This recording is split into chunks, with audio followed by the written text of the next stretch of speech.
Good evening, folks, and welcome to the podcast. I'm Jade, And I'm Erica. and this is Perfectly Marvelous, a podcast dedicated to the hit Hulu show Only Murders in the Building. And today's episode, which will also be available as a video on Patreon, we will be recapping and reviewing all of Only Murders in the Building season 2. Woo, Woo! yeah.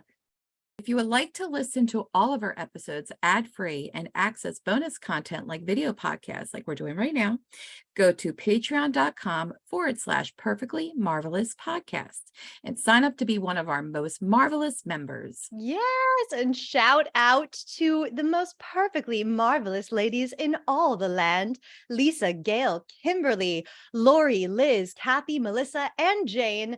We love you. We love Yes, you we love all you. Thank so much. you. Thank you. Oh my gosh, thank you so much. Mhm. And there's another surprise when you join the Patreon, you also get access to bonus ad-free podcasts and video episodes from my other podcast called Shall We Compare Thee, with me and my friend Paul, where we compare classic films to their remakes and sequels. So you definitely want to check that out. It's a brand new podcast, but so far we've done a Psycho episode comparing the original Psycho to the shot for shot remake. And we did a Peter Pan episode comparing 5 versions of Peter Pan, including the Peter Pan and Wendy that just came out in 2023. We also did an Indiana Jones podcast comparing Raiders of the Lost Ark to Dial of Destiny. And we're going to be releasing some extra bonus Indiana Jones episodes reviewing the other, Indiana Jones sequels, the second, third, and fourth films as well. So we've got a lot of Indiana Jones content coming out. And our latest episode is Barbie. We just recorded a Barbie podcast where we compared Life Size with Tyra Banks to Barbie.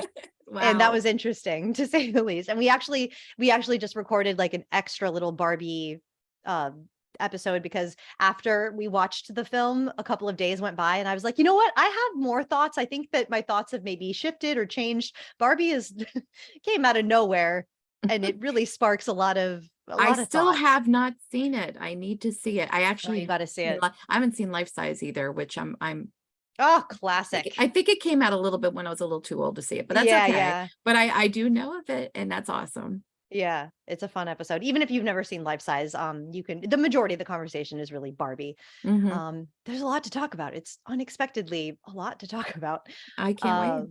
So anyway, yes, we would love to have you as a patron. It really helps us to keep going. The more support we get, the more motivation, it gives us to give you guys, bonus episodes, more content. And we've got ideas for those bonus episodes in the future. Maybe some movie reviews, some Mhm. murder mystery movie reviews. And yeah, a little bit of funding would really just go a long way to making that happen. So if you can help, please and thank you. And now, without further ado, let's get this recapping started, baby. So Woo! tits up. Tits up. Yes. Woo! Woohoo. All right. So before we get started recapping, spoiler warning, obviously, if you have not watched all of Only Murders in the Building seasons 1 and 2, don't watch this unless you're into spoilers. And the elefante in the room, we are, you may have noticed, minus a character in our little Mhm. show over here. We usually have one Kara in addition, and today we're gonna have to go full Jerica, which is our ship name, I guess. And the Kara will be silent. Oh, Kara, baby, we love you. We miss you. This we one's for miss you. you. We love you. Get better. She has the fucking COVID. Fuck the COVID. Fuck the COVID. Yes. Damn it. Indeed. All right. Yeah. So recapping, a little quick recap of episode 1. We have the bunny is found dead in Mabel's apartment with a knitting needle in her chest, wearing the tie-dye hoodie. Then we cut to Detective Krebs, like intimidating, questioning the trio, asking, just, trying to get a confession out of them. Mhm. They still don't have the murder weapon. And they think Detective Williams might have sent that warning text to them to get out of the building at the end of season 1. But Detective Williams does say, no more podcasting, stop it. And Oliver does not want to stop it. Mabel says, I'm done with the podcast. Mabel quits for the millionth time. Charles, he gets a Brazos reboot, but he is Uncle Brazos. Mabel receives, support on social media for what she's going through, even though some people are calling her Bloody Mabel. Mm-hmm. And she hears from this lady, Alice, who invites her to her gallery. And she invites her there, and she wants Mabel to like join her art cult, her Mm-hmm. collective. And then Oliver meets up with Amy Schumer, who is moving into Sting's apartment, and she's got interest in podcast, like turning the Only Murders in the Building podcast into a TV show. Cinda Canning is launching a podcast, Only Murderers in the Building, doing real-time investigation into their personal lives, really trying to frame the trio for Bunny's murder, it seems. Mm-hmm. And then the trio decides to break into Bunny's apartment to find something to clear their names, and they discover Mrs. Gambolini, Bunny's parrot. They also discover a secret elevator in Bunny's apartment. And then Howard and Emma. Uma. Oh God. I'm like looking at my notes and fucking typos. Howard and Uma, yes, come into Bunny's apartment looking for this Rose Cooper porny painting, and it's gone. Where did it go? Then the trio decide to get the band back together, start the podcast again, shocking no one. The crowd goes Yeah. wild. We're all happy. We love to see it. Oliver finds like a bunch of, thank you cards, and someone left a card in Bunny's apartment saying, I want that painting. Someone is like Mm-hmm. hassling her for the painting. And Mabel then remembers Bunny said 14 Savage right before she died. And at the very end of the episode, Charles comes home to find Bunny's painting on his wall. And he reveals that it is, in fact, a painting of his own father. Mm-hmm. So much. That was just the first episode, which Just the is first insane. episode, yeah. And it was a little bit longer. I think this one clocked at like Yeah. 36 minutes and everything else is like maybe 25 minutes. I loved it. It was like instantly brought back in. Our trio is just in peril. It's like they don't ever get a break. But I also noticed like the show has like, it has a format within a format. We always kind of see these things like where, they have conflicts and how they're doing it. And I loved, one thing I did love about the episode was the interrogation going back and forth. You Oh my really gosh, kind yes. of, you really kind of got like into everything. And oh, Oliver. Oh, Oliver. He's so good. But I'm like looking at all my notes. I'm like, I cannot believe this was just one episode. It was just I like know. so much. I have a clip of all of the interrogation moment. So let me share that. Lawyer. Wait, you're asking for a lawyer? No, I'm asking if you're a lawyer, because you're so smart. Sorry, but no, my bad. It was a little funny. With her? What she said was a little funny. What, you think you're Rodney Dangerfield? Oh, who? Hold on a minute. I just love that nobody knows who Rodney Dangerfield is. I know. He's But like, who? Huh? Who? He's so despicable. I don't know about you. I know at least 5 Crips, at least. Oh no. Yeah, like, oh, Mr. Mansplaining, really. Oh, that I thought you meant like crooked cops. I'm No. seriously? I just like this like person who is like really low self-esteem and then uses his like I don't know, his hyper masculinity to kind of be like a real dick ain't nobody about got it. time for that. No, and I love my guys, but like no, he just like he Yeah. grosses me out. He's so I know. I did find that moment really funny though, because it did make me think of our resident lawyer who we are without this episode, Kara. Yes. That was, really cracked me up. And she's like, lawyer. Like, every time I hear lawyer, I just think of Kara. Like Kara. Where is Kara? I actually had a couple questions that I wanted to present to everybody because I'm like just even like jumping ahead, but like when Theo had his anklet on, I'm like, how is he really able, being on house arrest, to go travel all the way out to Coney Island? I'm like, I don't know. Yeah, I know. I don't know how that works. I mean, apparently it's all that the anklet has to do is monitor his whereabouts so that they always know where he is. It's not like a house. It's not like a homing device where he has to stay at home with it. Yeah. So he's not under house arrest. Okay, But good. yeah, Yeah. I found that was interesting too. Yeah. was like, All right. convenient. How very convenient. How very convenient. And I did like how he had to charge But yeah, that. I did find it funny, the interrogation part, when when they were talking to Detective Williams, and he's like, oh, it was you that texted us to get out of the building. She's like, it was not me. And Charles, I knew it was you. And she's like, oh, I know you did not just wink at me. And then when she says, tell the tiny one to stop recording me, and she's like, Oliver, stop recording. That was so funny. They are so good. They're just so good. They play off of each other so well. And Williams is so like, Joy Devine or Divine. I'm not really sure. Oh how to say her my last name. God. I Oh love my her so God. much. I'm so happy she was back. I'm really, really happy Oh. she was back. She wasn't in it a lot. Or sorry, Divine Joy Randolph is her name. I Yeah. always get that wrong. Yeah. So good. I love her so good. much. I know. I love her too. Okay, shifting gears a little bit. I did find it really upsetting to see Mabel cleaning up the crime scene alone. Because as Kara, our lawyer, has informed us during our season 1 recap, they do like when a murder occurs in your apartment, cleanup is not provided. No Mhm. one's going to help you do that. The police, no one helps. Just shocking, gross and shocking. So Very. to see Mabel scrubbing up the blood on her own, I was like, where are the guys? Why are they not helping? I mean, ask for help, Mabel. Uh-huh. I would Or never. or go ask Nina if she could hire somebody to come clean it up. Seriously. Yeah, it was just thinking about the amount of trauma that Mabel has experienced throughout the last 2 seasons is a lot. But you could see throughout the progression of the ending, like how better she got. But one thing I am wearing, for those who are watching the video, I am wearing a yellow hat in honor of our beautiful Mabel, and I did find some research, and I did take notes about how often the color yellow or marigold appeared, especially in season 2. And I did find an article that talked about how it represents her Mexican American culture, but also just the thought of loss and grief. But then, also how creative and artistic she is, but it just showed like it was very prominent in the beginning of the season. And then after she had that breakthrough, it was gone. She was more in a green palette, which really made me happy. And I have to kind of look at that. But the use of color, it's really very neat. It's very beautiful. I love it. Yeah.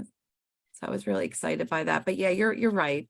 Poor Mabel. I hope next season I think when we talk about it later for season 3, I hope she doesn't have to deal with as much. She's felt a big brunt of it. I know. We do get a lot of that talking about Mabel's trauma later on in season 2, which I really appreciated. Mm-hmm. A whole I lot. agree. I can't wait to get to talk about that stuff, because I do think that Mabel did, work through a lot of trauma in this season, and Mabel's just so relatable, She is. They're very complex, and every one of them, like even Charles, like, they're not just like caricatures of these like zany characters. There's a lot behind them. And we did get more into each one of them this season. I think if I was looking at both of them, I think I like season 2 even better, which is kind of really, just for that aspect. There was a lot in it that I really appreciated. Okay. Yeah, I think the character development was really great in season 2, which I loved. I think that the writing was stronger in season 1, and I have more examples of that throughout the episodes. Yeah. I'll point it out. I think that the mystery was a lot stronger in season 1. I have to say, okay, like I'm a mystery buff. I'm all about the Agatha Christie, I've read I just read a lot of mysteries. And I did call out that it was Poppy like pretty early on when I watched season 2 for the first time. I thought that the mystery was quite obvious in this one. Yeah. Like everything was kind of, I don't know. Yeah. The season 1, I just remember feeling like I genuinely don't know at a lot of points, like it kind of could go either way. But for season 2, it just seemed pretty obvious to me that it wasn't Cinda, because that would have been too obvious. And then I'm like, okay, well, who's the next in line? Poppy. They were very obviously setting up, her being under Cinda's thumb, and Cinda constantly putting her down. She had something to kind of rail against, and it seemed like a pretty good motivation, but we'll get there. Don't want to get ahead of myself too much. So anything else in season 1? I have a couple of like funny things that I wanted to point out. I really think that Amy Schumer I just love the line when she goes, "Oh, I never should have opened my tiny mouth." Yeah. I just think that that one too. I really wonder if she came up with that line. It just seems like something Amy Schumer would say about herself. Yeah. I love how she plays herself. I'm not usually a big Amy Schumer fan. Like she's neither here nor there to me. But I found her very funny in this. Yeah, This she is was the cute. funniest this is my favorite Amy Schumer I've ever seen. Like, favorite thing she's ever done for me. I did enjoy that. I think especially when what was that, in episode 2 when they went into her apartment? And she did her whole thing with Jan, but again, I'm jumping ahead with that one. But yeah, I also like that line as well. This is something you could definitely line read, but when they cropped Oliver out of the front page of the newspaper, I just love that. I thought that was hilarious. Oh, I know. But when he got out of when they finally released him and he says they were wrong, Oliver Putnam can get arrested in his town. Yeah. So funny. So I good. know, Oliver's so excited. Okay, So I have adorable. one more clip to share about this episode. People, we know what we have to do. We need to go full Ollie Mabel here. What? Ollie Mabel. That's our ship name. All our names put into one. Where is the Charles in Ollie Mabel? The Charles is silent. Okay, so what we need to do is break into Bunny's apartment. What? What? We slip in real quick. We find a clue that isn't us, and then Cinda has nothing. We can't be seen breaking into Bunny's apartment. Cinda finds that out. Everything blows up. Yeah, well, our lives blow up if we all go down for this. And I sure as hell can kiss Amy Schumer goodbye. Schumer moved into Sting's place. Retardant projects. I'll tell you during the Ollie Mabel. Okay, you know you're not using that remotely correctly. It has gotten away from me, yes. And I can't lose Brazos either. But people, we know we It has gotten away from me. Yes. So funny. Oh God. Okay, Just so the delivery. I know. I think I just had a couple Anything things because else? I know so let me just see here.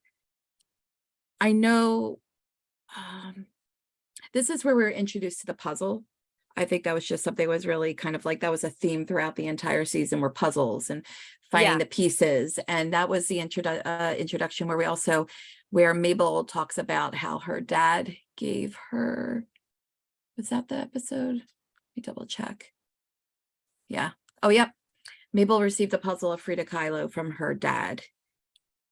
Yeah. Yes. She tells Alice about this when she gets to the party. Yeah, exactly. Oh, this was something I was doing so the place where Alice's art exhibit was also the building used in the New Girl. Did you know that? Did you watch the New Girl? I thought that was really cool, but the big difference is I think I think the building's in New York, but it's in New Girl was in LA, which I thought was really funny because that they're reusing a location. But also this is where Mabel cuts her hair. And I think this is just kind of another aspect of her trauma that she had to shed some of the things that happened to her. But I did really like this episode. I think we got a lot. And they really gave us a good quick painting of the picture of the season from this episode. Also, I loved in the credits where they're using the puzzle pieces. And if you actually watch each one of them, all the big clues kind of all point to good old Poppy. And then I love the little drawing. Yeah, like if you look at them, you can the credits. See. You have the to credits look at always have clues. We have to be on the lookout for season 3. Yep. And also they have a little painting. I think it was a drawing of a bunny and champagne. So the bunny must be Bunny. It was the actual bunny figurine, and then maybe the champagne that Bunny gave them eventually, maybe. I don't know. Poor Bunny. Yeah. Oh, Bunny poor was I know. They're so good at making like detestable characters really tragic and sad. Humanizing. Very much. Very much. No. Character development was really good this season. The one thing I do want to say before we move on to episode 2 is I thought it was kind of a little bit of a stretch. It was a little reachy when Charles is like, "That's my father" in the painting. I'm like, okay, sure. You know what? Mystery's got a mystery. So let's keep it moving. But that was, it's just things like that like felt a little shoehorny this season. Like I'll point them out as they keep coming up, but that was, okay. Yeah. He knows it's his father. Right away, we know that. Okay. Yeah. Sure. Plausible. Yeah. All right. So episode 2, Framed. The director is John Hoffman, writer Kristen Newman. We get some Shirley MacLaine narration. Oh, Woo! Shirley oh, MacLaine, yes. oh. But okay, so Bunny's grandfather, this very disgusting, Mhm. infamous, Gross. monstrous. They call him a playboy. I just perv, creep. Mhm. Just not okay, not okay. Archibald Carter. He built the Arconia, and Leonora, his daughter, is Bunny's mother. So Bunny grew up in the Arconia, Mhm. and we learned Charles's father was an aspiring actor, as so they have that in common as well. And he always wanted to live in the Arconia. And we get this watch detail. Charles has his father's watch that he's wearing in the painting. The painting on the back says Savage 56, probably painted in 1956, but Savage, so whew, implications. And then Mhm. Howard shows up with a black eye and tells the trio about, there's a Bunny memorial gathering. And so they decide to sneak the painting that's in Charles's apartment back into her apartment. And then they end up having to kind of leave it by the dumpster outside Oh, and so silly. come back for it later. Yeah, later it disappears. Then we are introduced to Nina Lynn, this pregnant chick, and she is the new board president now that Bunny is gone. And then Shirley MacLaine shows up, and she's Oh, Leonora Folger. The crowd goes wild again, and she wants her painting. She calls it her painting. mhm. And so then we see Mabel visiting Alice, and they're flirting. And Alice tells her about Rose Cooper, the artist who painted the Savage painting, and she died mysteriously.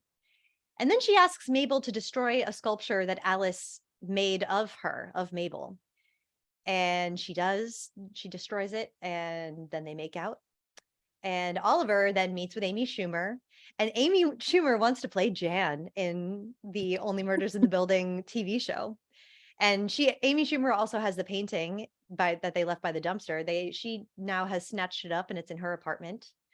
And then Leonora tells Oliver that she bought the painting from Rose Cooper, or she tells Charles, I think, that she bought the painting from Rose Cooper right before she disappeared. And she confirms that the painting Amy Schumer has is a fake. And Leonora reveals that she and Rose Cooper were both having an affair with Mm. Charles's father. And it ends with Mrs. Gambolini moving in with Oliver to his chagrin, saying, I know who did it. Oh my goodness. There was a lot of funny moments in this episode. Yeah. I actually found it very interesting that when they started off with the Archibald Carter, how when I Googled him, because it made me think of, I don't have enough knowledge of like the architects and buildings, but I thought about that one season of American Horror Story Hotel, and the architect like built this like, hotel with like all these booby traps and like horrible things in it. Made me think of that because it's so perverse and disgusting. Well, if you Google architects from the turn of the century, apparent, and then put up like secret passages, a lot of these creepy buildings have all this type of stuff in there. And I'm I like, just oh can't believe no. he did this. He designed this just for perving purposes. Yeah. I'm I'm like, like, ew. what? And they just kind of like, went over that really briefly. I'm like, oh my God, I'm freaked out. So I'm Yeah. glad I don't live in an apartment or a building from, 1908.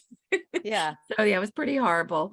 But I thought what was really fun about this was there's a lot of throwbacks. They brought in gut milk again, and we're trying to get back with our little side characters, because I was so happy to see Howard back. And Howard and his what was it, yodel, let me see, I wrote it down here. The Yodel Shop Quartet. Yes, his Yodel Shop Quartet. Oh my God, it was so funny. But I think the only thing I was kind of like, Cara Delevingne is beautiful. She's so sexy. She's so attractive. She's really acted really well Okay, in so this. see, I this just is don't like so her character. okay. Okay, this is you're saying yeah, she's attractive and sexy. It's like so weird for me. It's like, okay, lesbian over here, her age, right? Like Yeah. I have no attraction to Cara Mhm. Delevingne at all. She does nothing for me. It's Yeah. just so weird.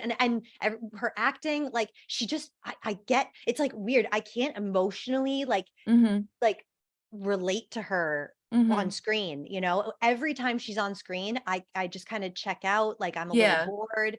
I think it's just the nature of her strength is not Yeah. as an actor. It's not, Yeah. I know that she's a good person and she's like very talented and everything, but she is just acting for me is just, I don't know. I I don't get know. it. Not my I preference. think her edition was probably one of my least favorite parts of the plot this season. I Yeah. loved what they did with her on the episode The Tell. I thought that was really great, like Yeah. how they But got her. And again, I also liked the last episode what they did with her, but that was about it because it was kind of it's yeah. something with the words that she says never feel to me like they are her actual thoughts. I always feel that she is reading a script. So Mhm. that takes me out of it a lot. And I felt the exact same way about Mabel's love interest guy, Oscar. Mhm. I felt the exact same way about Yeah. him. I'm like, people don't talk this way. Why is it so, it feels so scripted whenever his scenes come on and I got really bored. It's something to Mhm. do with like this Mabel dynamic when they write her to give her a peer, that she Mhm. has a romantic interest in. For some reason, the writing does not hold up. And maybe it's just by nature of the writers being slightly older, and I feel like they're trying really hard to write like the youngins Mhm. talk, how the youngins talk, kind of the same thing with like Lucy's stuff. But I think that Zoe, I can't remember her last name, I have her written down. Oh, she's good. She's such a great actor that even though the lines do feel a little stiff and like they're a little, it's kind of obvious that it's like it's a line, there's a Mhm. script here, it doesn't necessarily feel as effortless and seamless as when, our trio is together, or Right. when like Jan is on screen, stuff like that that just feels so I'm in it. I'm immersed in the world. But when I see Lucy, she's just a great actor. I think that kid, she's Mhm. so natural and she makes it work. But with Mhm. Oscar and yeah, Yeah. Alice, I I think don't buy it. yeah, no, and I actually agree with both of that because I wasn't sure with Oscar, I wasn't sure if it was him or if it was the writing. And I think you have a really good point I that think it's it's the just writing. yeah. But also, We love you I mean, writers. yeah, I write. No, I mean it's not easy, and also they have a very short amount of time to tell a Mhm. story in half an hour. It's crazy. But I something about this like style of writing for young people that having Yeah. to they're putting a lot of pressure on themselves to be like hip, it Yeah. seems. They don't need to do that. You don't. You could put in some old jokes like making fun of technology and that's hip enough. Yeah. You could do that. I still enjoy the ongoing joke of Charles and his voice to text mess ups because I think it's great. It happens to me because I'm Charles. But yeah, no, I agree with you. I even when and I'm jumping ahead and I'm sorry, it's just a kind of like good time. I never really got invested in her character of Alice. It was kind of like, No, oh, she's there. my least And favorite part of the it season. bothered me that I don't think Mabel I know something horrible happened to her, and I guess I'm gonna just kind of have to go, all right, fine. She was just through something intense and tragic and horrible and traumatic. I just don't see how somebody like that would go like slide into someone's DMs and here's I'm sorry to sound old saying that, getting a video chat and saying, hey, you want to come over and come to my thing, especially when you've just been accused of murder. Just like I didn't really believe that. I thought that was kind of weird. Yeah, this is what I mean. It seems like they had to really like finagle and twist Hmm. themselves into knots in order to get a scenario working where Mabel would go to this artist collective and like meet with Hmm. Alice. Yeah. Because okay, what got Mabel there is the compliments that Alice was giving her about her art. She's like, I love your mural and I can't stop thinking about it. And I'm like, Hmm. why? Like you Hmm. can't stop thinking. I mean, and I get it comes out later, Alice is kind of lying because she has Hmm. ulterior motives, but Yeah, I agree. Yeah, I just didn't believe that Mabel would go. That yeah. Yeah, Yeah. and I think that I kind of stuck on that because I really didn't like that sculpture scene. I Yeah, mean, it's weird. I just don't get Alice. Like we'll get mhm, into more of it later, but like this whole yeah, thing she has with art and trauma healing, and mhm. I'm just like, what? And I'm it never like, really gets red flags, specified. red flags. I'm like, if Yeah. someone told me to come over after I just was accused of murder and here I'm going to give you an axe and have all these creepy Okay. cameras around you, I just was like, See, for no. me, I would be like, "Oh, hello, I love you," because that looked so fun to me. That looked like something Sure. I would love. I've done things like scream therapy Mhm. and like just I love that kind of shit. Just getting it But out not like to very but not to be viscerally. videotaped, like, to me, like, I was like, she just met her on, like, an Instagram type of thing, and Yeah. she just went over, and she's like, "Yeah, come over. I'm gonna video you, record you destroying something with an axe." Like, I'm like, "Yeah, like, well, I don't know about that." Yeah, it was a little Yeah. too much, and she's pushy, so boo. Yeah. But, I love the song though that they played, the Billie Eilish song. You should see yes. me in a crowd. Like when she Mhm. was destroying that. That was cool. Yeah. Yeah, and I mean, they had good chemistry when it came down to those parts, but yeah, Yeah, I just they're really good friends in real life. that's Cara good. Delevingne, and that's I think probably why Cara Delevingne was cast in this role because if you're gonna have to make out with someone it's nice Should that be it's someone like you're comfortable, yeah. a best friend like Mhm. that Yeah, I get that that would make Selena Gomez really comfortable and yeah. yeah I'm just surprised that their chemistry didn't like really translate because I didn't feel it. Yeah. Mhm. I totally get it. I love the addition of Queen Shirley MacLaine. I Oh screamed god, when it and I wrote this towards the end. so I think good. it might have been the finale. She is so gorgeous. Oh I my mean, god. I just hope to God I would age as beautiful as she has. I mean, oh my God, so beautiful, So like I got so sharp. I was so happy to see her. What, half another Sopranos? You think that woman stabbed someone 8 times?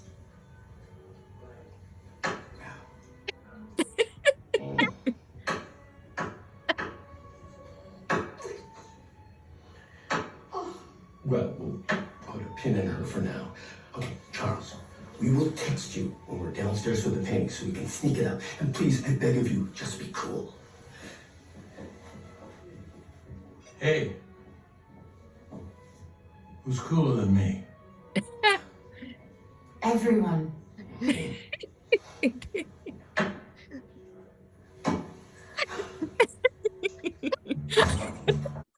oh my god, dude, it's Love so it, love her it. stabbing at that cheese. It breaks me every time. It's so funny. It's so good. I love it.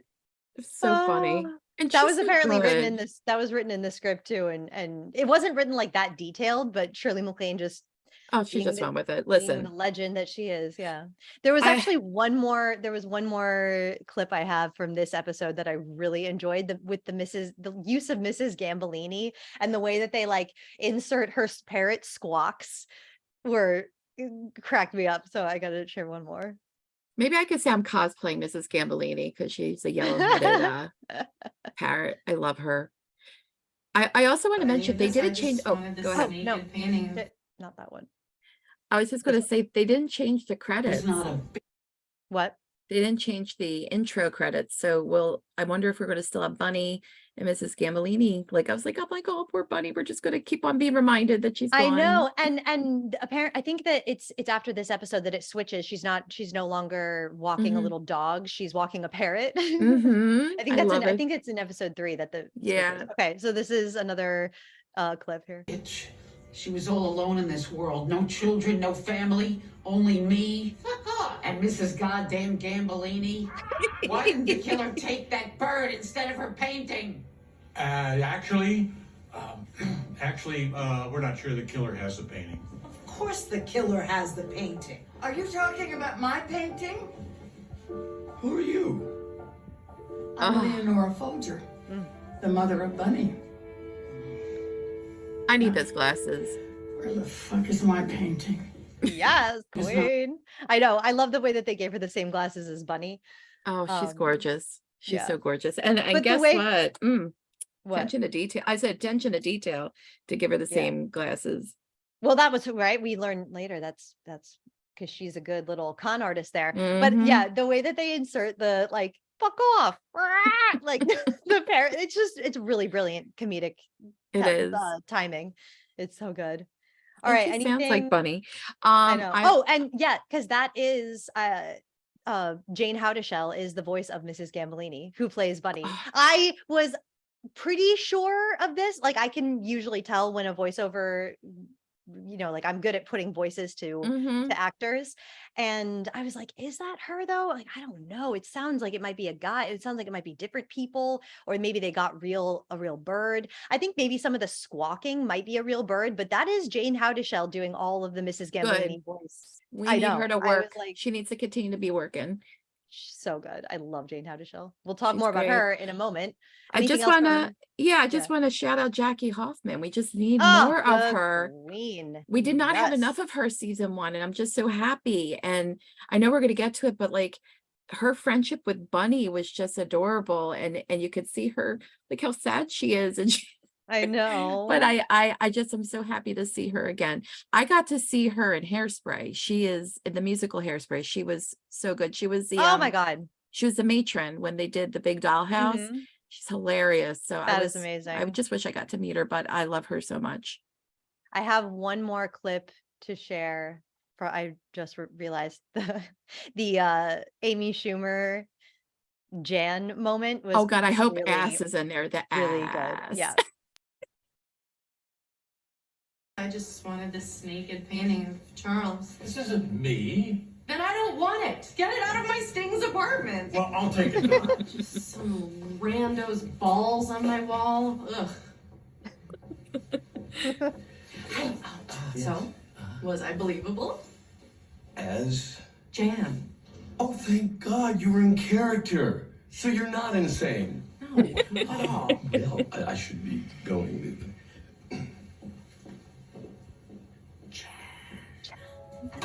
Love it. Okay. I love that scene. It was so funny. So funny. Get it out of my Stings apartment. Get it out of my Stinks apartment. Oh, it's so good.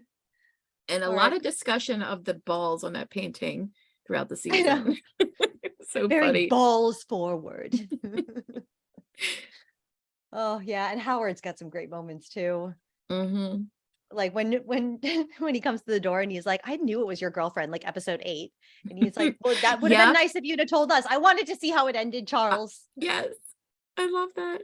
Or when he says he was playing hide and go seek with Sevelin, and that's how he got his black eye, and he's like, she found me. Love it. Love Oh, it. yes, we love Michael Cyril Creighton so Yes. much. He also was more prominent this season too. Which I Yeah, was very and happy. we love to see it. And he's a series regular for season 3, so I'm so excited Yay. about that. Oh, yay. Okay, episode 3, The Last Day of Bunny Folger, directed by Jude Wing and written by Ben Smith. So the trio's got Mrs. Gambolini, and they're grilling her for info on Bunny's death. And we see a flashback to see Bunny's last day as board president and / her last day to be alive. And we get the news Bunny is planning to move to Boca, and Bunny and Nina are, breaking up this courtyard little celebration with the Arconiacs, and Nina is like desperate to go into labor already. And Bunny is like giving her pointers on how to take over as building manager. And then Bunny gets some kind of mysterious phone call. She's getting harassed again about the painting, and she goes to her lunch spot, her pickle diner, and we see Oliver and Will, and we learn Will is directing a school play, and Bunny is very good friends with her waiter, Ivan, and she gives him an envelope full of money, and she tells him, not to only love one thing. Mm-hmm. And then Mabel and Charles get stuck in the elevator with Bunny, but she fixes it. And Bunny goes to the her final board meeting, and they end up throwing her a party, a farewell party. And she then changes her mind and announces she's not retiring. And she kind of has it out with Nina, who wants to take over to modernize the building. And then at the end, Bunny brings the trio champagne for their celebration, and they give her a tie-dye hoodie.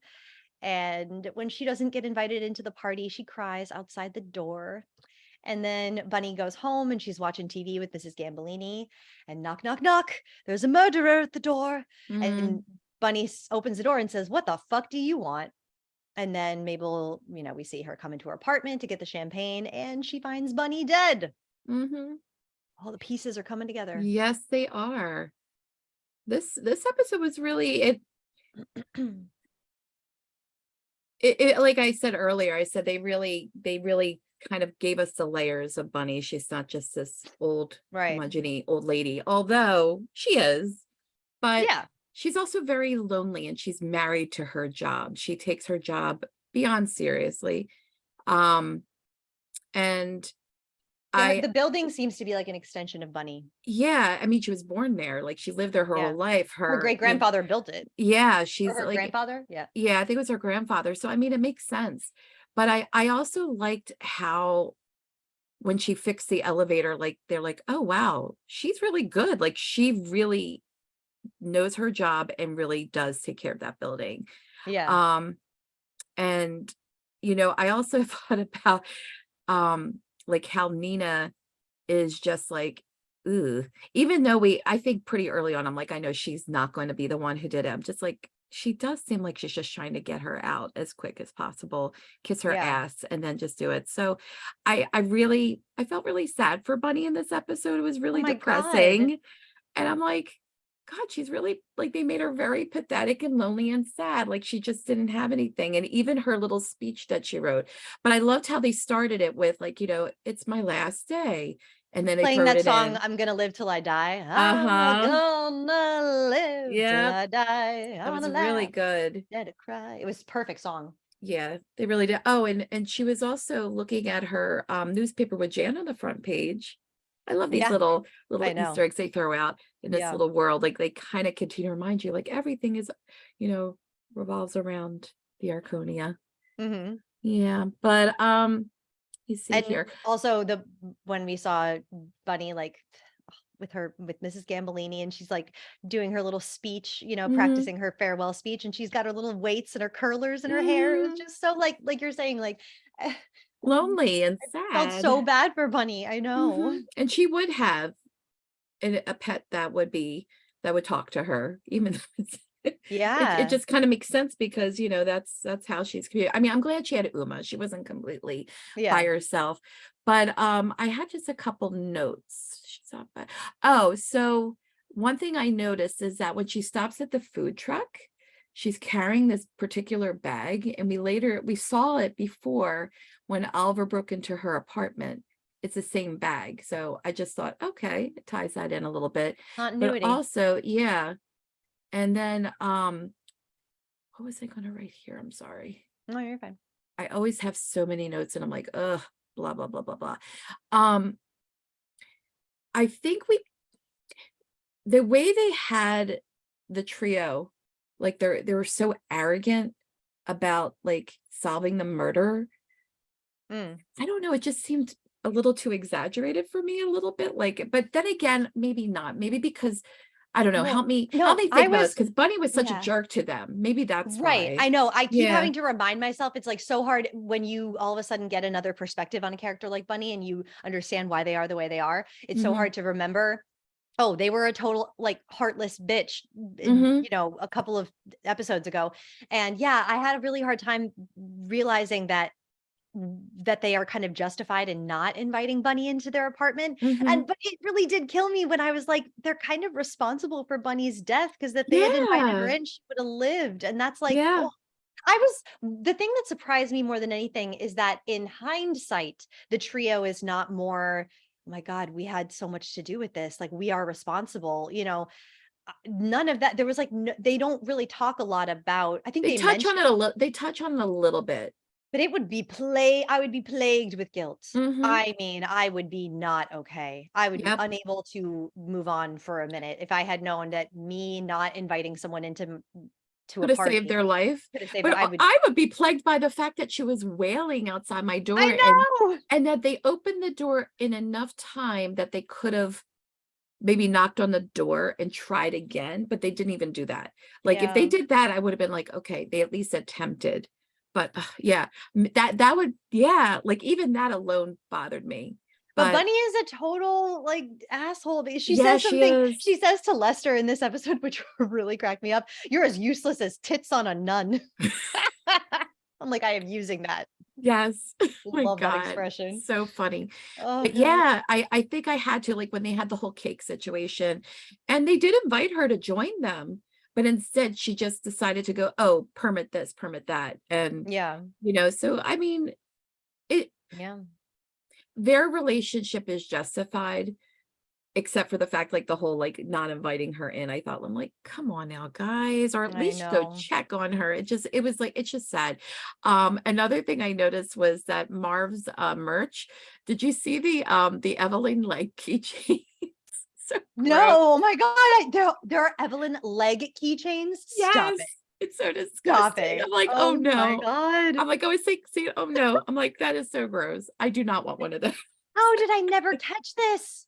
Yeah, you have to Oh, look. that is Yep. brilliant. Yeah, it's so funny. You see when Marv is standing close to the merch, but yeah. I Okay, wait, I got Yeah. two clips that I really loved. This one never ceases to crack Is me not up. a bitch. Hold on. Oh, who is that? Have you tried talking to her as if you were Bunny? Why would I ever? Mrs. Gambolini, it's me, Bunny. What the fuck happened to me, huh? That was a terrible bunny. The key to a good bunny is raising your voice without raising your voice. I love that. Mrs. Gambolini, why Why the the fuck fuck am I dead? No, that's dreadful. You're missing the smile that doesn't reach the dead eyes. This part. This won't take long unless you make it take long. This won't take long unless you make it take long. Yeah, but we're doing Bunny. Oh, Listen to this. jeez. If you're a murderer, stop murdering. Yeah, well, Hey! I got We need to start making progress here. That just never ceases to crack me up. Also, this one was really good too. This was a contender for my most marvelous moment. This is very close. I kissed Bunny on the lips. You did What? Yeah, it was at a Christmas party, and we were saying goodbye, and we were just going to kiss each other on the cheeks, but we missed, and we were on the lips, and we had a few eggnogs, so we kind of got into it, and then we just stayed there and just sloshed around a little bit, and that's not so bad, right? Can we do this? Yeah, sure. All right. We have two options. Before Slap that, her he across says, the face and say, snap out of it. Or we just skip to the part where you say, thanks, kid. That was tough to hear, but I needed it. Not the slapping one. Cool. I was gonna say right before he said that was like he said she might be my half sister. Yeah. I just that the way that Steve Martin delivered that. So we were on the lips and we had a couple eggnogs, so we just kind of stayed there and sloshed around a little bit. That's not so bad, right? Oh my God, it's so funny. It's so good. It was almost my most marvelous moment. It was I very close. really am curious because the reactions, like how many times did he have to say that without them reacting? Because it's such a funny line. Seriously, oh my God. I would love to see outtakes. I would. Okay, so episode 4. Here's Looking at You. The director is Jude Weng and writers are Valentina Garzara and Rachel Berger. And we meet Lucy, played by Zoe Coletti. That's her last name, Coletti. So we got a flashback, right, to Charles and Lucy years ago singing Angel in Flip Flops in the kitchen, and it's super cute. And then we flash forward to see Lucy leaving some kind of like a vlog video in this secret passage. And there's an adorable texting montage with Lucy. And it turns out that she has Charles's apartment key, which still works. And she tells Charles her mom is getting remarried. And Charles is on the set of his Brazos reboot, and the network needs some kind of an out in case like he goes to jail for, murder. And so they give him dementia. And Oliver meets Teddy in the elevator, and Teddy just got out of prison and he promises to fuck Oliver. Yikes. Yeah. And then Lucy meets Mabel and Oliver, and they discover the murder weapon. The bloody knife is in Charles's kitchen. And Howard then comes over to tell the trio that Nina punched him and she will cut a bitch. And now Nina is their number one suspect. And Lucy shows them the secret passageway in Charles's bathroom to the catacombs. And they spy on a couple of people. Nina has some kind of a mystery guy, maybe husband, significant other. At this point, we don't really know. And they say, Bunny had to go. Now we're home free. And they have these building plans to change the Arconia, to update the Arconia. And they, Oliver spies on Teddy and Theo having some kind of an argument. Theo has apparently got his own lawyer and he wants to kind of separate from his father. He wants really nothing to do with him. And then they all go to visit Nina, and because she's the suspect, and they bring her a gift basket. Nina's water breaks. She goes into labor. Brazos to the rescue. And then Lucy tells Charles at the end that she came to the building the night that Bunny was murdered and saw the murderer in the catacombs and saw them sneeze. That's all we really know at this point. She doesn't say it to them. We only see it, I think, in the flashback, but she tells them the next episode about the sneeze, I think. And then Charles, we see his phone. He's been getting a bunch of calls from some kind of an unknown number. And it turns out to be Jan in prison. And the crowd goes wild. Yeah. Oh, this is getting good. It was so good. So good. I really like this episode. Me it too. was really, really one of my favorites. I remember the first time I saw this episode and thinking, oh, this is good. Like, yeah. And like, you know, the actor that plays Lucy, she shows strong, like to be, you know, like she really did a good job. And she is such a great addition to this trio, to come in out of nowhere, not knowing these people. As an actor, I'm just thinking to myself, that is not easy. And she does it so well. And they're all seasoned. Like, I mean, they're Martin Short and Steve Martin, who are like icons. And then Selena Gomez is like, you know, she's been like working her entire life, like and then you know I mean, Zoe Coletti, she's got a lot of credit. She's been working her whole life, and it's clearly she's going to go on to be more than just a child actor. She's not just a child now, she's growing up, and I'm excited to see more from her because she's great. I agree. And you're right, something about her warmth, her energy, like she's so watchable and she's so cozy. Like she makes me I want a whole TV show about this girl, you know, like some kind of I feel like she could do edgy humor really well. She does humor very well. I want to see her do something when she gets a little older, like in the vein of like Sex Education or something like that, like a quirky, weird comedy. I would like that too. She would be great for that. Yeah. I thought she did a really good job. I just also like the fact that we went to her point of view and just kind of showed that background of why she and Charles had such a strong relationship. Like she's been through, her trauma is her mom's lack of being able to stay in her relationships. Right. And, you know, in the very end, when she says that he was her favorite out of 5 dads, it was really heartbreaking. And they were together for a long time. And she was young when they were together. But my favorite part was the fact that they brought in Steve Martin's, just more of his musicality and his ability to sing. And he's just so cute. And I love seeing that Photoshop of him from the 70s before his hair went white. It just was so cute. I just loved it. I thought it was really adorable. And I loved, you know, how that kind of connected to their relationship. Yeah. He and Zoe had such great chemistry. And that little girl who played young Zoe at the beginning, just so cute. I loved it. More of that. I want the whole full show of just Zoe, Lucy, and Charles. Totally. Also, okay, so the guy who plays the director of Brazos reboot, his name is Ade Otukoya, and I went to acting school with him for 2 years. We were together every day for many, many hours. I've acted a lot with Ade. It's so good to see him. And I have, because of my schedule being so busy and everything, I haven't had a time to sit down and like talk with him again. It's been too long since I've seen Ade. We've got to get together and have a coffee. So I plan on hanging out with Ade before season 3. And hopefully he'll come see one of my plays that I have going on right now. And then we can like hang out after. And yeah, I just need to like pick his brain about what it was like to work with Steve Martin and Martin Short. And especially, well, Steve Martin, he mostly works with, but just to be on the set with like Jane Lynch and everything, I just can't wait to hear stories. So never fear, listeners, I will get all the hot goss from my good friend Ade. That's really cool.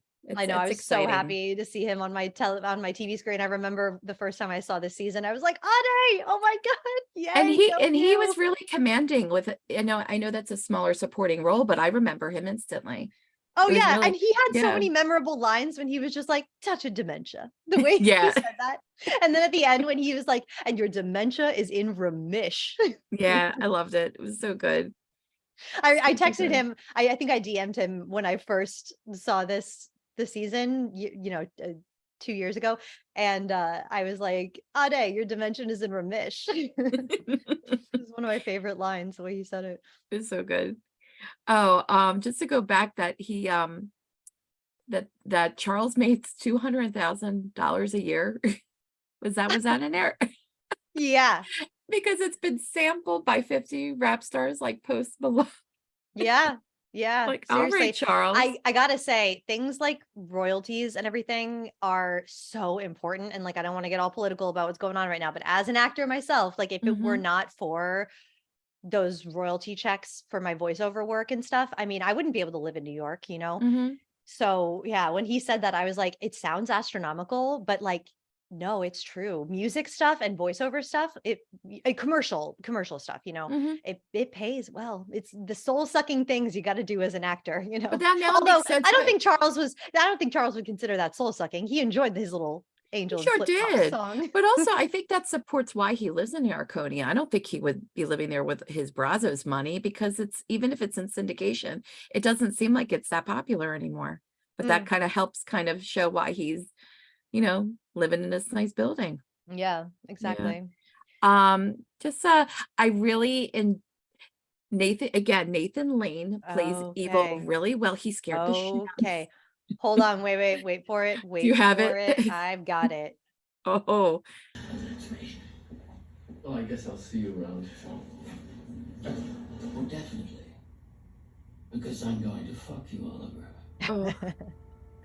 Excuse me? I'm going to fuck you. I'm not sure when or how quite yet, but I'm going to fuck you. Hard.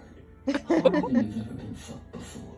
In a way you won't see coming. Until one day, you'll slip your nubby little fingers into one of my dips you love so much and realize you're choking. Choking on a big, heaping bowl Oh, of fuck. Yeah. And Martin Short. Namaste. Namaste. Namaste. Yeah, that moment was another contender for sure for my most marvelous moment. I mean, I was I'm just like, shit. I was watching this recap. Now, I usually watch TV at night when my kids are asleep. And I happened to be watching this, and one of my kiddos came in and started hearing. He's like, I'm like, you don't need to listen to it. Because it's like, it's a bad word. It's been repeated about 20 times. I know. Seriously. Go away. It's I'm like, Seriously, this show is not bad. Like it's even though I think it says mature. I mean, yeah. there's not really that much in here that's really that but that this particular episode, I think fuck was mentioned like how many times? I know. That I phrase. know. Oh Lord, it was Yeah. funny. Brilliant. Yes, yeah. And just I'm so sad that Teddy is not part of the next season because I love Teddy and Theo. Their storyline is one of my favorites. And I they didn't mention if Theo isn't going to be, they just mentioned Nathan Lane wasn't going to be in it. So again, I'm happy, even though he wasn't in it a lot this season, they still brought him and he was still very important to the plot. And there was that amazing scene between him and James Caverly, who they have such great chemistry as father and son. And later Oliver says it was like seeing Darth Vader take off his helmet. Yeah. But I mean, you can just picture that. Yes. Yeah, you're right. Yeah. Seeing Yeah. Nathan Lane just like break down and cry and James Caverly get so emotional. It's like, yeah, Mhm. chills. It's so good. I think I'm happy they continue because I know when I was watching season 1, I'm like, there was a point where I couldn't tell if like Teddy was ashamed of his son. And obviously he's not. He's Right.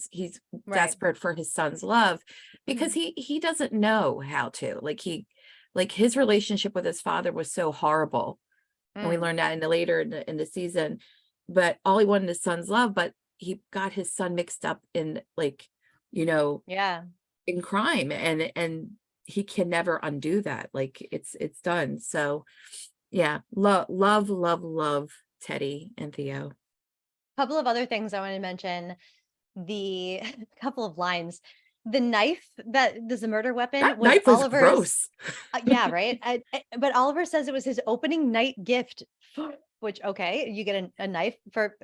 It kind of makes sense for the show was Macbeths, my 1991 musical of Macbeth, starring Vanilla Ice.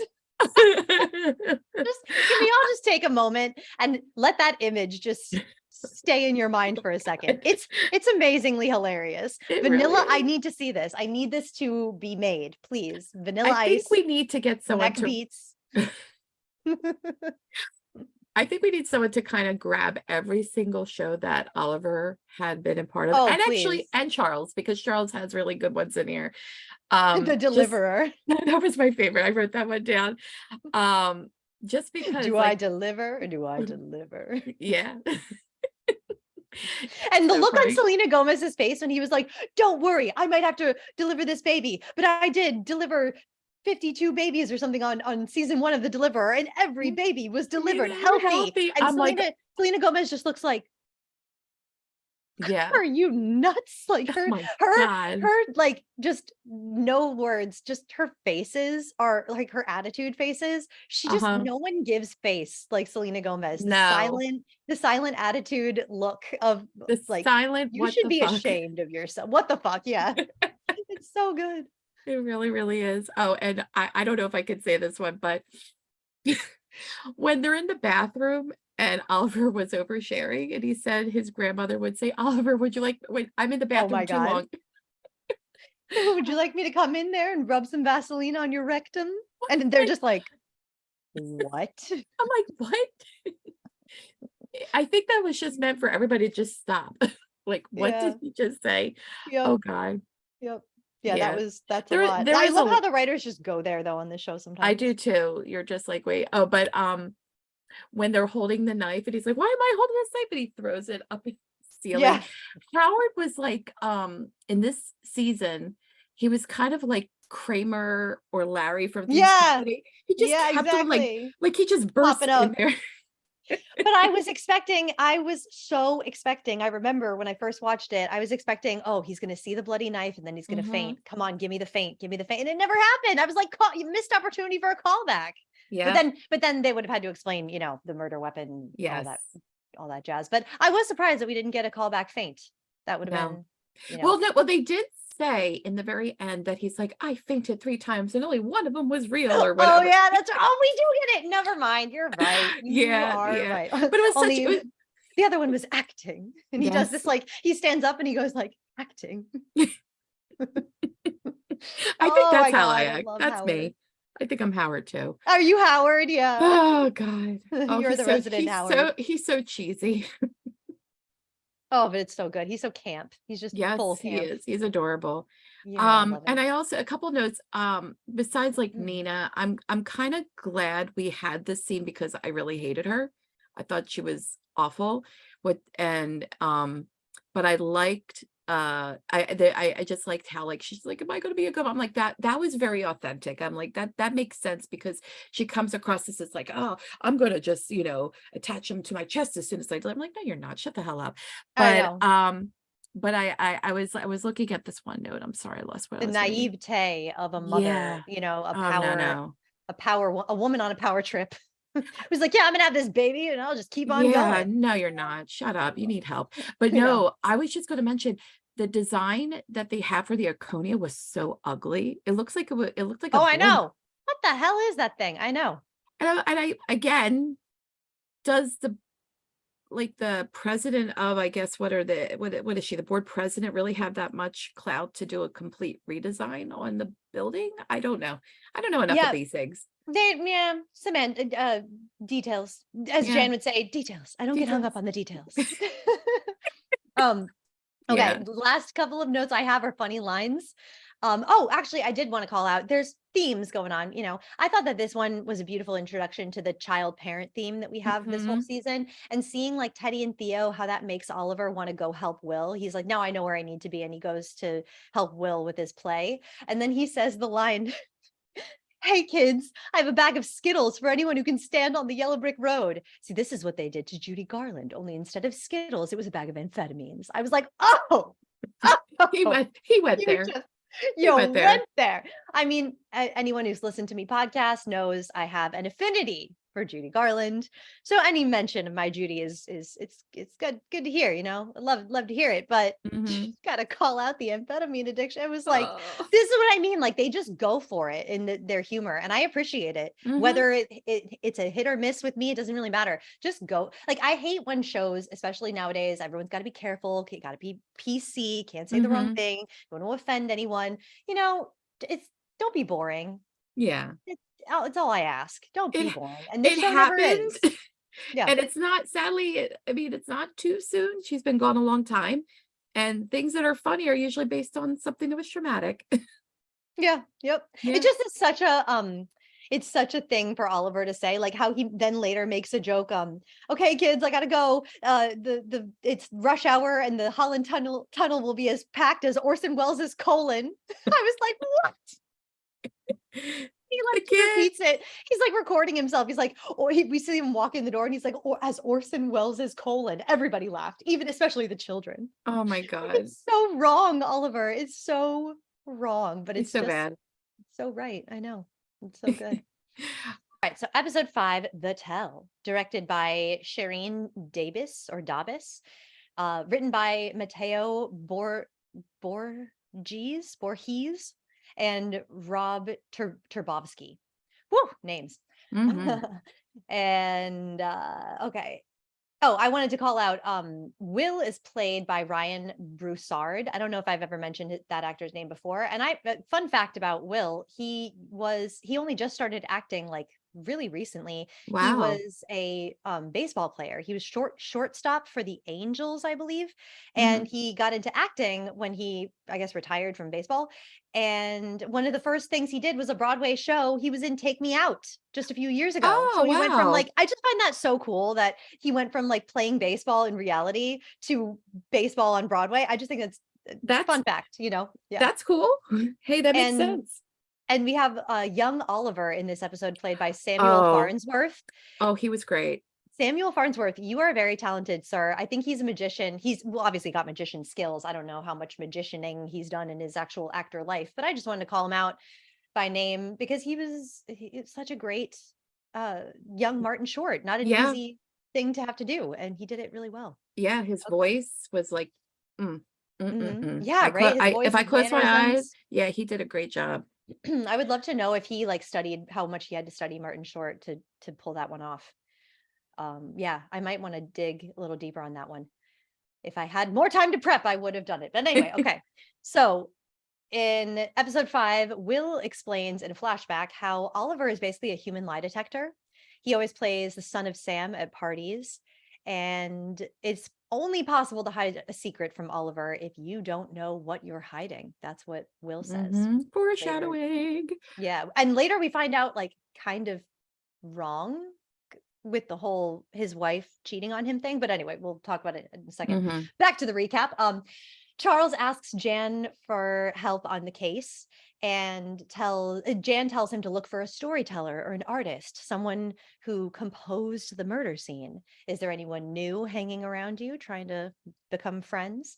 And Mabel then finds an entrance to her apartment through the catacombs. And she also finds a pickle diner matchbook with a blood-stained fingerprint. And Alice invites her whole art collective get-together party thing over to Mabel's apartment. And Oliver is helping Will with his play still. And then Oliver and Charles decide to go to Mabel's get-together, and they meet Alice, and they all play Son of Sam. And Oliver accuses Alice of lying, and Alice confesses. She, in fact, is not who she says she is. She didn't go to Oxford. Her family was poor. She's been making up a bunch of stories about herself. And Mabel ends up forgiving Alice for telling, white lies. And it just kind of deepens their relationship. And Jen and Carlos. Jan and Charles. Okay. Autocorrect. Like Jen and Carlos.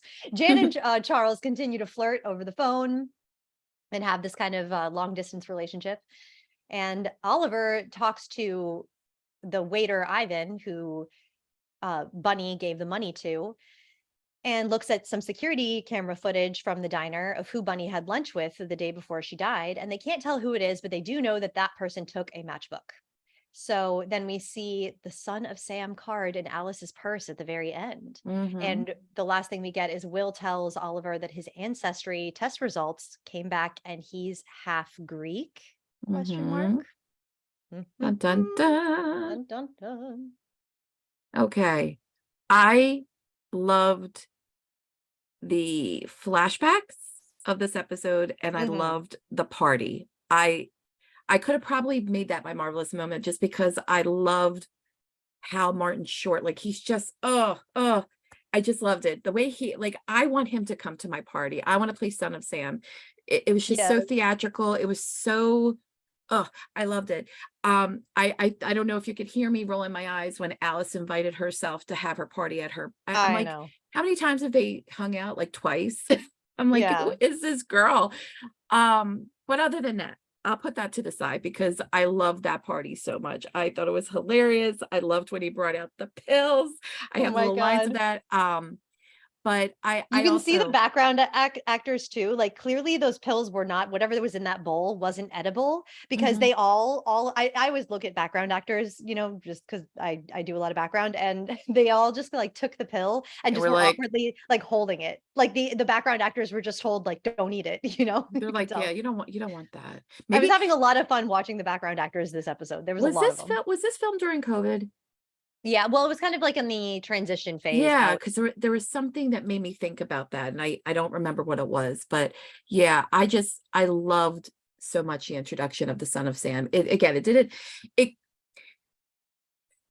to me, maybe this season, maybe not last season, but at least it kind of gave in like that that Oliver is really good at what he does. I have to probably rewatch season 1 again because was Oliver that good at figuring out things back then? Like I don't know. detecting when Yeah. people are lying. Yeah, because that is such a big thing. Like, he's kind of like Charlie from Russia, not Russian Doll. Oh my Yeah, God. from Poker Face. For Yeah. Poker Face. Like that is a skill and a talent in itself. And obviously with that game, he's really good at it because he still detected it was Alice, even though she faked her card. But I'm like, I like that.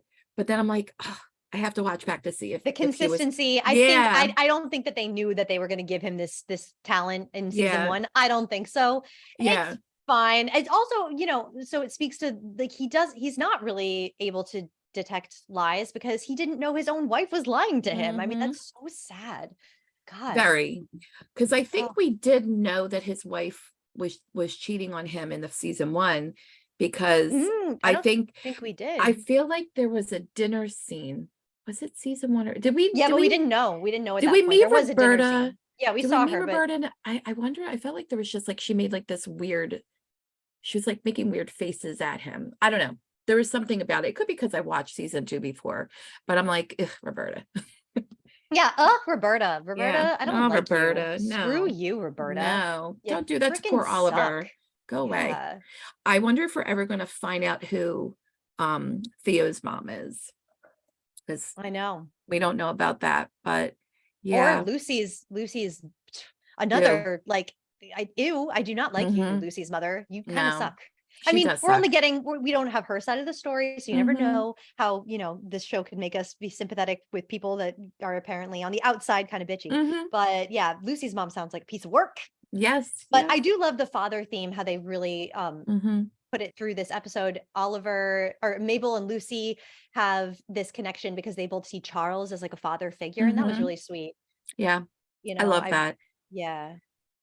I did that, and I also just to go how when they're at the party scene where when they had the like we're in 1977 click and then everybody switched, but I know I'm bouncing back Yeah. and forth. No, that But was cool too because they don't do a lot of those surreal scenes in season Mhm. 2. They did them almost every episode in season Mhm. 1, like that, those heightened reality Mhm. stylized camera work and stuff. But yeah, this one they had that 70s transition, Yeah. kind of surrealistic thing going on. That was really cool.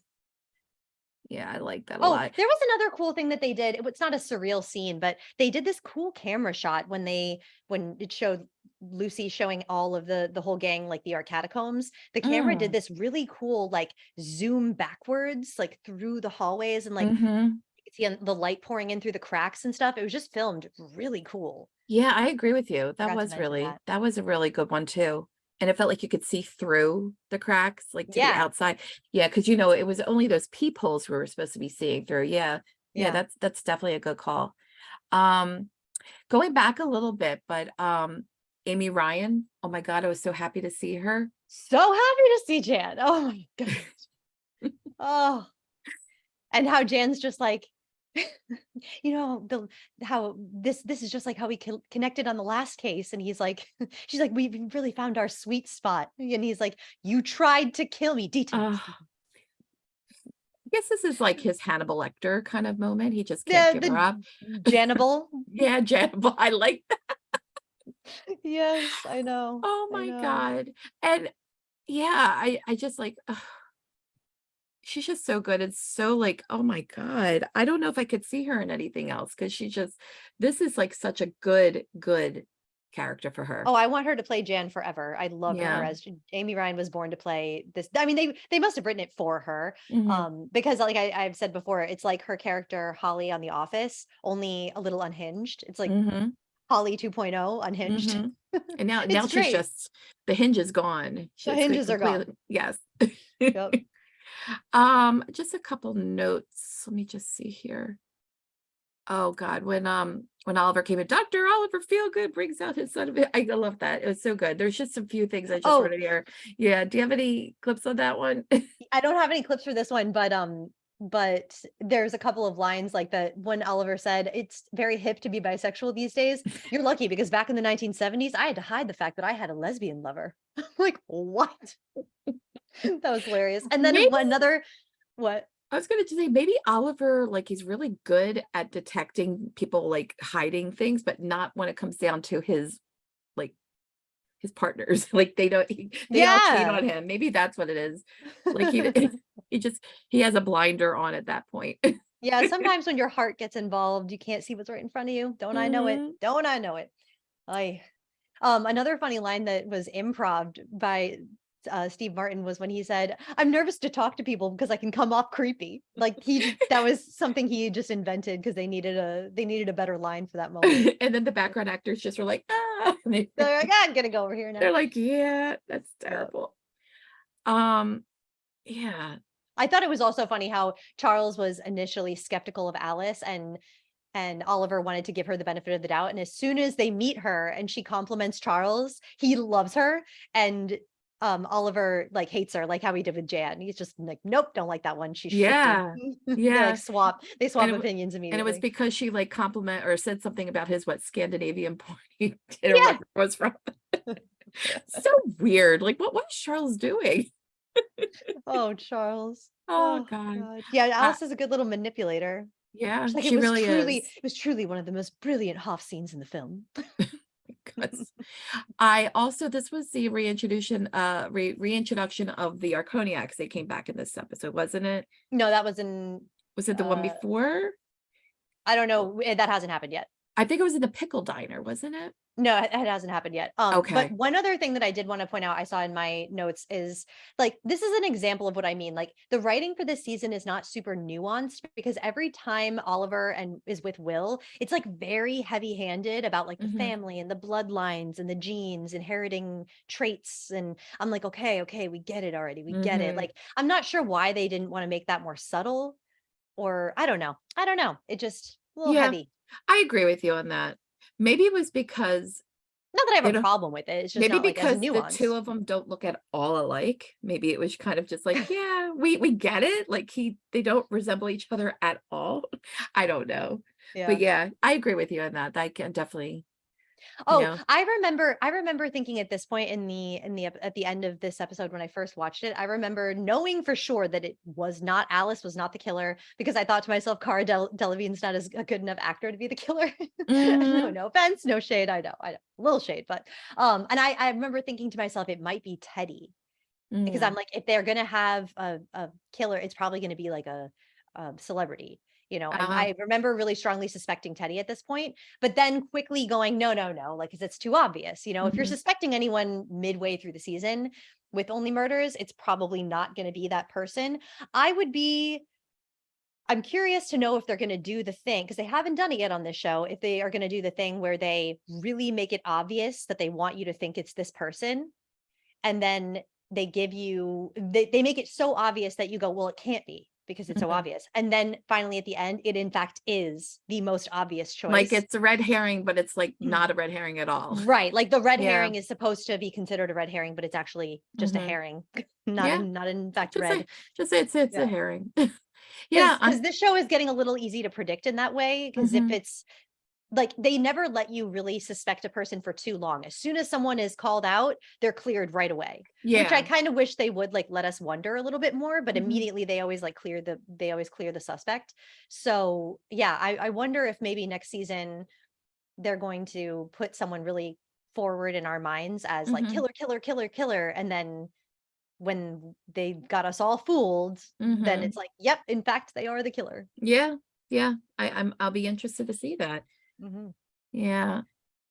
All right, so before we head Yeah. on to episode 6, we're gonna take a tiny breaky, and if you're watching Mhm. on YouTube, this is all you get. This is where it ends. You gotta go to the Patreon if you want to watch the rest of the video, or you can listen to the podcast on our Only Murders in the Building podcast feed. All the links to do that are in the description. So subscribe, join Patreon, do all the things, and if you're enjoying this, please like the video, leave the rating and a review on the podcast. Anything you can do, guys. It's super appreciated. We're just couple of murder lovers over here, Mhm. looking for our friends. And so if you feel us on the murder love, if you feel us on enjoying figuring out who done it, then yeah, give us those thumbs up, give us the stars. We want Give us them. We love them. Yeah. They'll make Okay. Kara feel better quicker. Yeah. Right? We need our third person. We're so incomplete. Mhm. Oh, okay. So moving Bye. on.